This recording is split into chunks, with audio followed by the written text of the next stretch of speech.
Okay, smart authorization. Yeah, I've talked about this a little bit before, mostly in passing, but I did want to focus in on this feature of Sybase a little more because it is a feature that distinguishes it from other platforms, and it's a powerful feature. So yeah, I want to just talk about what it is and how it does enable, as the title slide here says, accounts to be authorized with a fully programmable authorization as opposed to some fixed authorization. So I'll get into what that means. This is a very oversimplified view of the innovation path as it relates to accounts on blockchains and their authorization. So if you start at Bitcoin, it's just your address is a public key. It requires that you sign transactions with the corresponding private key, and that's it. It's a fixed authorization. The Ethereum name service, or ENS, which is the next bullet there, is when you have accounts, human readable accounts, mapped to those keys or to your Ethereum address. And even still, in this case, it's the same public key cryptography that Bitcoin uses essentially. So it's not programmable. You're still just authorizing a transaction by a private key signature corresponding to your public key or address. EOS introduced something that I think is pretty cool and powerful. In the EOS blockchain architecture, you have accounts that are mapped to authorities, and authorities can be satisfied with the recursive authorization of some other accounts, or you can have keys, cryptographic keys mapped to those authorities. You can have weights, so you might have a transaction that will only be authorized after a certain amount of time has passed. So that's pretty powerful. You can also do really cool things with it, like you can map it to particular actions on certain smart contracts and so forth. So it's a very flexible design. And so I would call this like limited programmability. You really have a lot of room to play around with authorization in the EOS architecture, but you do have to play within that sandbox. It is just accounts, keys, and weights, and there's a particular structure that you have to follow in order to set up how to authorize an account. Sybase, we're really trying to go here for the end state of account authorization, and it really is fully programmable. So on Sybase, you have an account, and you can just map that account to any authorization contract or service. And that service can enforce any logic related to account authorization. So you could implement, for example, that whole flexible EOS style account authorization with keys and weights and other accounts and such in a service, and then set that to be the authorization service for your account in Sybase to achieve that same authorization mechanic. So that's what fully programmable means. That's what Smart Auth is. It allows you to have full programmable control over authorization.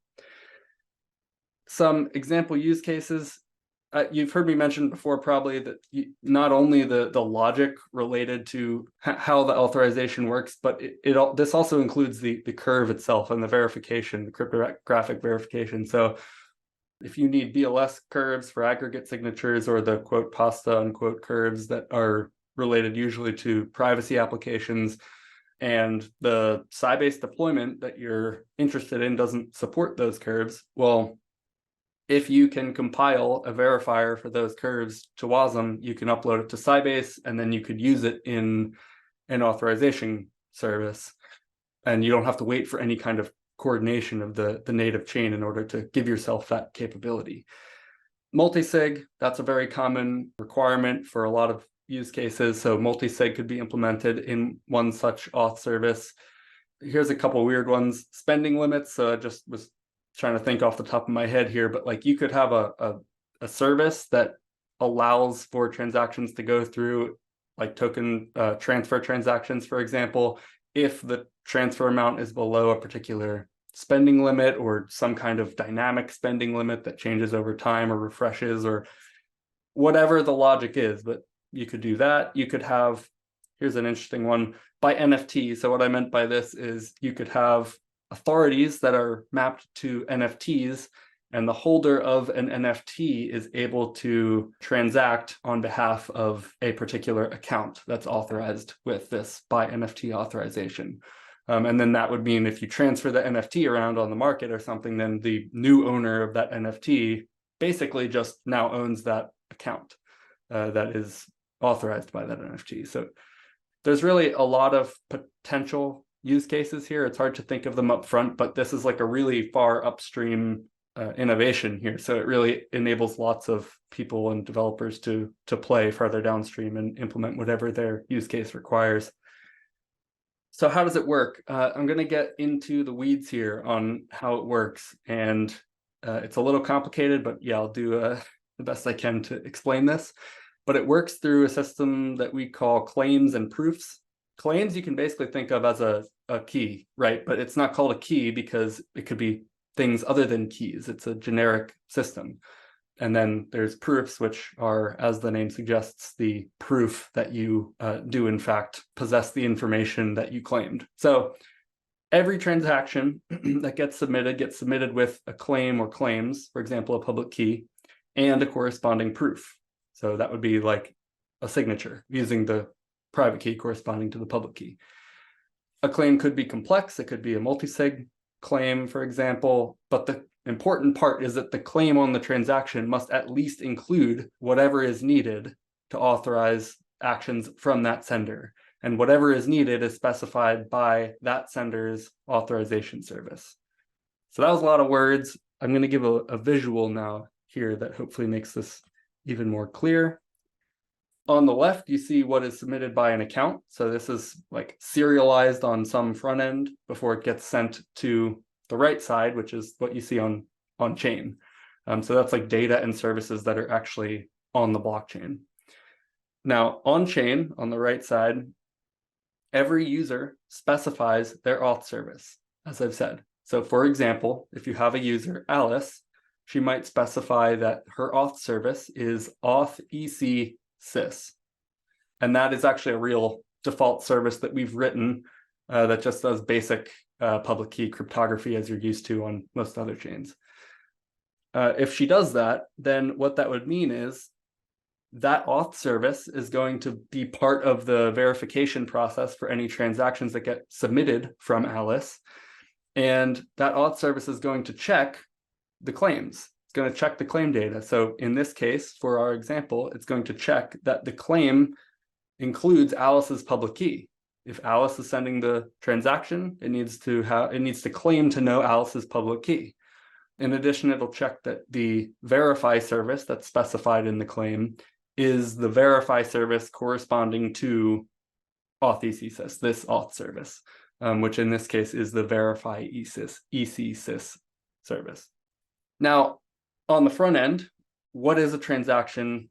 What does that look like? You can see on the far right a sample of like the JSON structure of a transaction. For our purposes, I'm not going to talk about Tapos. We'll probably have a future webinar talking about what that is and what that's used for.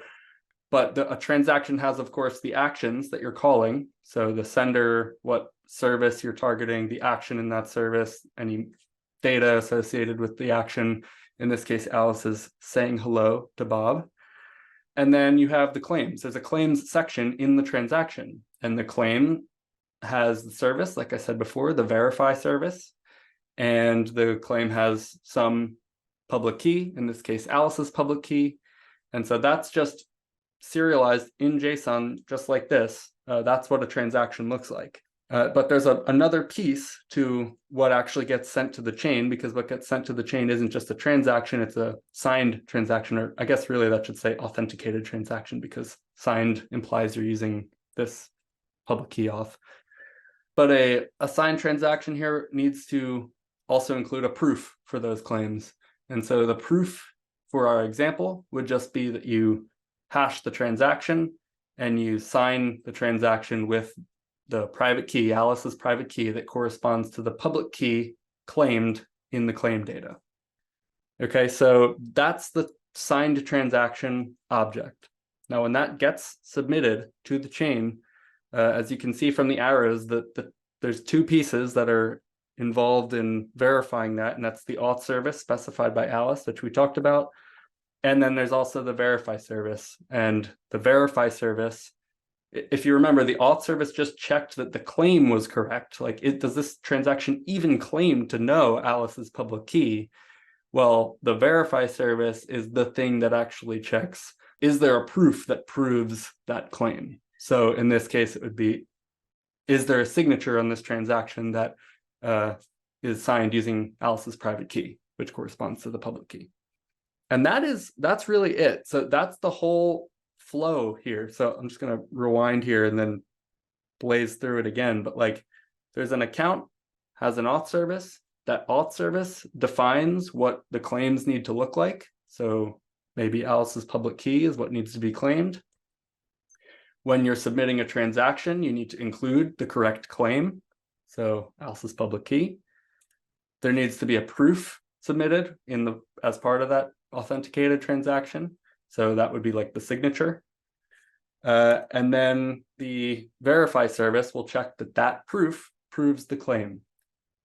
And that structure, that architecture allows for Smart Auth. That allows for you to specify any auth service, and you could just write your own auth service if one of the default ones doesn't do it for you.